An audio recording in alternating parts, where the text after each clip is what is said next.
bavuze ko ndi umutinganyi. Kumva abantu bagukeka ko mu butinganyi. Ubutinganyi it's not about look. Mbabazwa n'abo bantu batekereza uko. Ntago ngende umutinganyi, nta nubwo nteze kuba umutinganyi. Barinda bavuga ngo ndi umutinganyi, haro twaryamanye.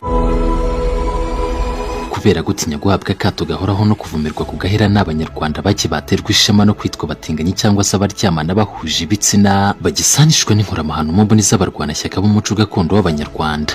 Kubera ko nta muco nyafurika utagira abanzi bahora bagambiriye kubica no kuwucamo icyuho, hari ibyigomeke byararuje imico mibi mvamahanga irimo n'ubutinganyi bwo gatabwa biyadukana mu Rwanda kugira ngo icyaziraga gikunde kizirurwe.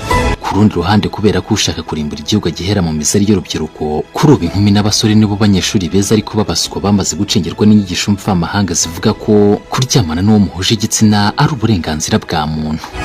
Kundana n'umukobwa cyangwa se umutipe agundana n'umutipe, ntekereza ko ari amahitamo y'umuntu kandi bidakwiye gutuma yangwa kubera amahitamo, kuko niyo umukobwa avuze ati nkunda n'umuhungu, they don't judge you.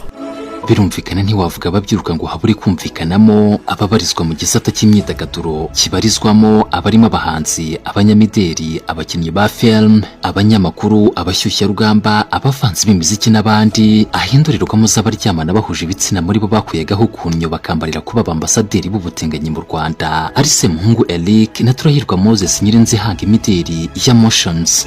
Kubera ko n'umurozi agira umukarabye n'abo basore babiri tumaze kuvuga nabo bafite abayoboke bita abasangirangendo, ariko abenshi muri abo bayoboke babakurikira rwihishwa kuko nta giteye isoni mu Rwanda nko kumva cyangwa kubona umugabo yenda umugabo mugenzi we nk'abakobwa bashize mu gihugu n'abagore n'abakobwa bikabuko.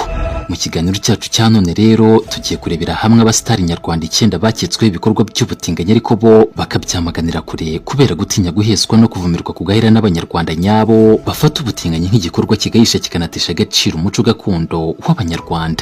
Muri iki kiganiro ntabwo turi bwite cyane kubabyeruriye rubanda bakemera kandi bakanigaragaza nk'abatinganyi, ahubwo turitsa cyane kuba byaketsweho bikanavugwa cyane mu itangazamakuru bamwe ari ukuri mpamo kw'ibyo bakora mu ibanga rikomeye, abandi ari inkuru mpimbano zahimbwe n'abagambiriye kubangiriza amazina. Wagize kuri Jafemo Entertainment kandi cyo gukora urakizi. Ikaze rero mu isi y'ibyamamare aho ubuzima bw'abamamaye buri ku karubanda. Nitwa Shadrack Niyonshuti, nimunyemerere dutangire gutya.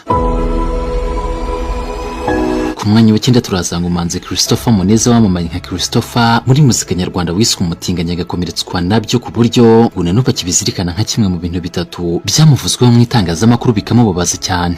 Muri 2021 nibwo Christopher yabajijwe n'itangazamakuru inkuru yamuvuzweho ikamubabaza, maze agiye gusubiza yumvikana avuga ko mu rugendo rwe